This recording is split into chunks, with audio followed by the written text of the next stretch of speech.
Hello and welcome to my low man guide for Eden's vs Refulgence. First time doing a guide for two people instead of one, but in this case both people do effectively the same thing, so don't worry about the other point of view too much. Okay, so just a quick pre-fight setup.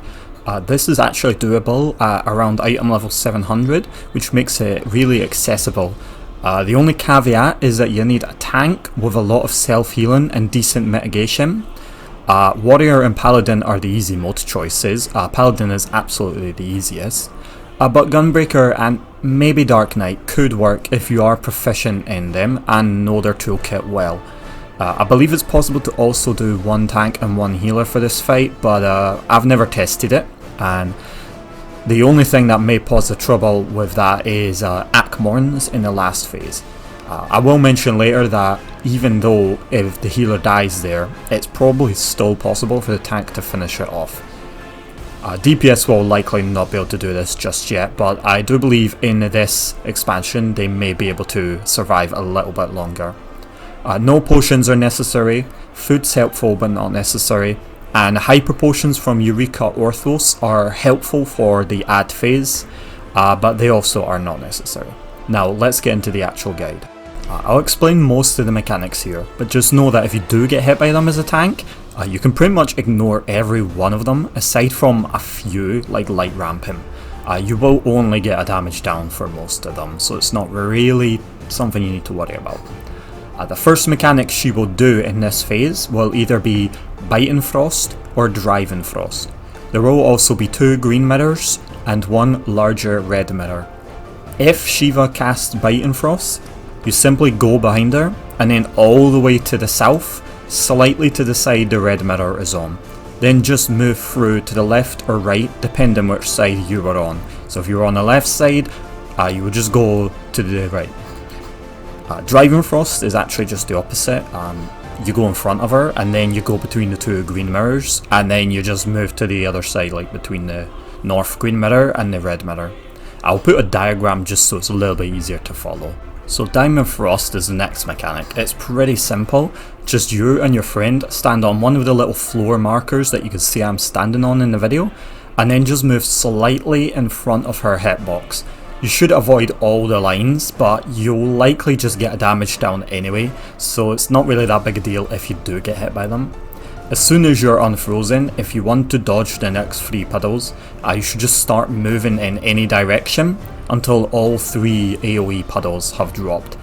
If you don't move, you will just get some damage downs, but as a tank you can just survive it, and since you get a damage down anyway before that, you're not really like missing out on much.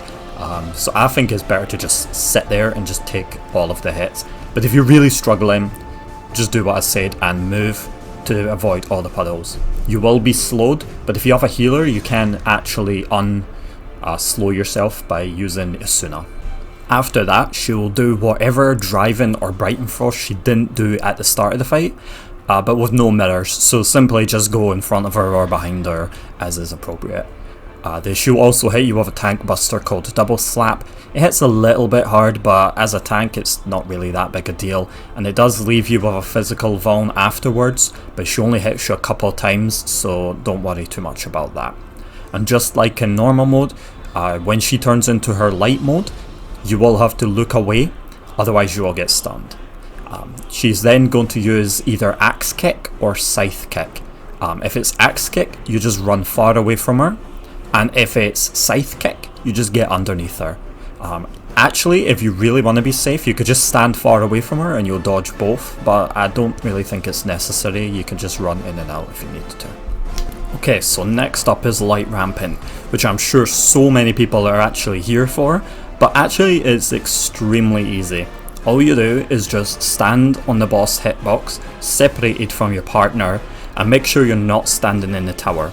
Just use any sort of shield, and once the towers are gone, just move around a wee bit so you don't take your big ball, and then use another shield.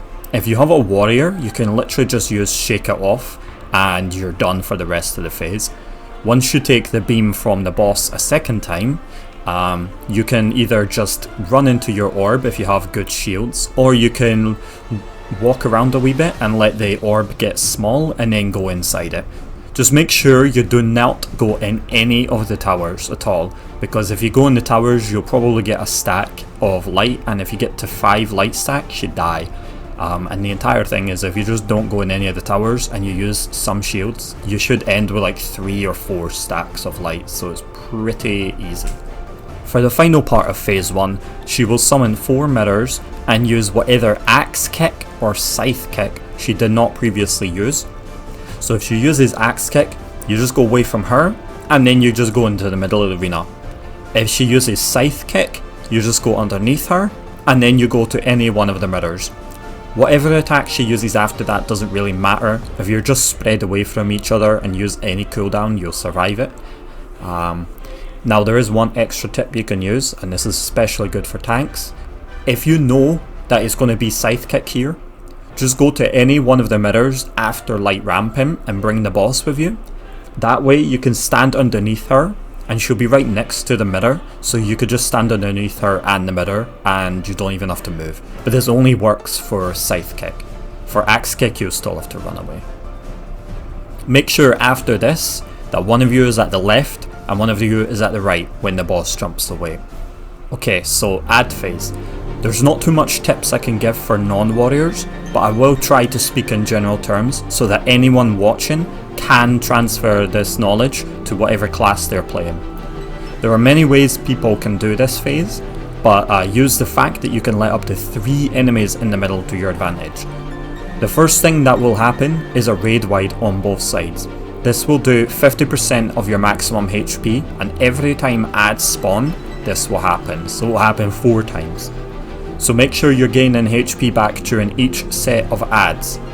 Important notice is that all tank invuln skills do work in this phase, so if there's any part you're also struggling with and you can't just let an ad through, you can use an invuln and you should be able to survive. This is especially good with either the tethers or the big raid wide in the middle.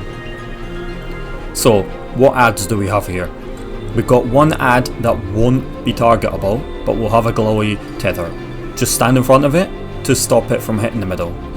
We like to let the first tether go through on both sides.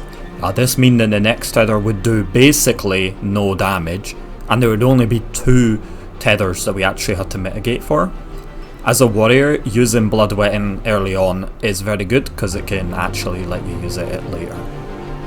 The other ads are pretty easy. There's the earthen ad, which just gets a stone skin shield, but I mean it dies in like 1 hit anyway, so don't worry about it. The next ad is the electric aether. It can be a little bit tricky, but because we out level it by 20 levels, we should be fine. What it does is when you hit it, it will reflect the damage that you do to it back to you, but half the time you just dodge it anyway. Just keep that in mind though if you're on low HP, to be careful when hitting an electric aether. The one other ad is the Aqueous. I didn't write it in my script here, but I'll just mention it. It's just a little bit tanky, so you just hit it with a few skills and it dies. There's not really anything to say. So just know that there is a cutscene after this phase that's pretty long, so you can use a lot of skills and they will return when you need them in the next phase. So just focus on getting past this phase because it's the hardest in the entire fight. The one thing I will recommend is either you use your 2-minute defensive cooldown or you use your invuln, and don't use both because it will make the next attack on the next phase extremely hard to survive. This is why I recommend a healing potion at the start, because you might need just a little bit of a boost to get over the 50% threshold. And remember, you can let 3 attacks go through. If one of you is struggling, maybe you can let 2 tethers on one side go through. Maybe you need to let an electric aether go through, or maybe if you're really good or watching this later, you can actually do it without letting any of them go through, and that will just give you a damage boost for the start of the next phase. Completely unnecessary as you can see, but the knowledge is there if you want or need it. One last thing I will say about this phase is if people are really struggling, I will try to answer in the comments any questions you have of this phase, because I think it's easier to deal with this on a case by case basis rather than making a generalized guide, because at the end of the day, it's just a bunch of ads. There's not really much mechanics to it, is there? So let me know in the comments if you're struggling and I'll do my best to help you, okay? Okay, if you made it past that, then you're almost free. In phase 3, make sure you and your partner are not standing next to each other, as the first thing she will do is cast Akmorn on both of you. This will hit extremely hard on each player, so if you manage to do the second phase without using your invuln, I would recommend you use it here. If you didn't manage that, then just make sure you use whatever you can. Any of your defensives, shields, reprisal, head pat emote, anything. It will hit you 3 times and there will be a Morn Afa on the main tank afterwards, which is supposed to be a party stack, but you can either stack with your partner or take it alone. In the video I forgot about it, but as you can see I lived. She's then going to summon a few more mirrors, but all you need to do is actually just look for the blue mirror. If the blue mirror is on the left, or the west, then for the next attack you'll be moving clockwise. If it is on the east, then you'll be moving counterclockwise. She will start glowing her left or right wing, which will cleave half the arena. This attack will also come out of the blue mirror at the same time. In this example, she is turned to face south and her right wing is glowing, and the blue mirror is on the east. So we stand on the southeast, wait for the hit to go off, and then we'll move counterclockwise 1 quadrant, and then we'll wait for another hit, and then we'll move counterclockwise 1 more time. Just remember that the boss can turn south or keep facing north before she does her attack here, or the wing glowing. Or you can just stand still and get hit by everything if you are lazy like me, or forget. Okay, so Wyrms Lament is pretty simple. Both players will get both a red and blue debuff. The specifics of these debuffs don't really matter though. A dragon head will spawn north and then it will go around the arena either clockwise or counterclockwise. All you have to do is just have one person go in front of the head to make it explode, and then it will leave behind a small puddle which you can then go inside. This will move both the red and the blue debuffs. The second player then just does the same at some point before their debuff timer runs out. Now usually you take the head on either the north, east, south and west sides of the arena, but it doesn't really matter the specifics since there's just 2 of yous here. Shiva will also be doing her wing attack 4 times, 2 on one side and then 2 times on the other side. Now we weren't 100% sure if you could ignore the head after the second player touched, but we decided to be safe and just take it the 2 other times anyway. Now you just take 1 each to spread the damage between you, but I suppose one person could just take 3 of them. Just be sure to not forget the small puddle and to be in front of the dragon head, because this game has silly hit detection and if you're standing on the dragon head, it's most likely not going to explode. Okay, so after this she will start to turn into her ice form, so don't move while she's doing this. I recommend standing at the back corners of her hitbox, but it doesn't matter too much. She will then cast Twin Stillness or Twin Silence while the ice is still on the floor. If it's Twin Stillness, she will hit her front and then her back, and if it's Twin Silence, it'll be reversed. She'll hit her back and then her front. Just wait for the ice to go away and then avoid it how I just mentioned. After this, double slap will be used again, as mentioned before. Shiva will then turn into her dragon form. Now when her wings sprout, a repeating blast will be left where anyone was standing. So all you do is just stand on top of each other, and as soon as you see her wings appear, you move. And you should avoid all the Akrais as they are called. So the next mechanic is kinda tricky, but also almost unlosable on Warrior. And I'm pretty sure I did it the hard way just because I've done this fight like with 8 people. But I will tell you the easy way as well. Now she will summon a mirror on the left and the right of the arena, and then she will jump north or south. Just go behind her wherever she jumps and pop a cooldown or 2. Nothing too much. Make sure, however, that you can see your enemy list. Both mirrors will be casting a move there, and if you look at that cast bar on your enemy list, the one that is going first As soon as it reaches the double L on that enemy list, pop your knockback invulnerability, which is either arm's length or sure cast. This will stop you from getting knocked back from both the mirrors and you don't have to move. Inner release usually covers the second hit anyway, so it's not as tight as I make it sound if you're on warrior. Now, there is an easier way of doing it, I think, because when there's two of you it doesn't really matter.